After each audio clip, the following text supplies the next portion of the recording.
बऱ्याच वेळेला हो का नाही असा डिसिजन घेण्याबाबत आपण खूप कन्फ्यूज होऊन जातो. जसं की ही नोकरी करावी की नाही, ह्या कॉलेजमध्ये ॲडमिशन घ्यावी की नाही. अशा वेळेला आपल्या प्रश्नाचं योग्य आणि आपल्या भल्यासाठी असणारं उत्तर आपण डायरेक्ट आपल्या देवाकडूनच मिळवू शकतो. काय करायचं, झोपायच्या आधी 2 सेम दिसणाऱ्या चिठ्ठ्यांवरती हो, नाही, येस, नो असं लिहायचं.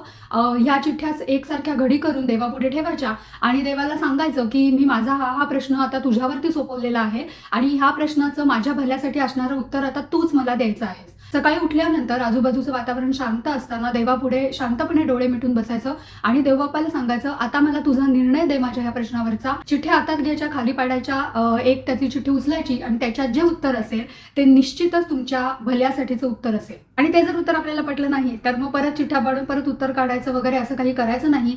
ट्रस्ट करा, हे उत्तर नक्कीच तुमच्या भल्याचंच असणार आहे, कारण ते उत्तर डायरेक्ट देवाकडून आलेलं असतं.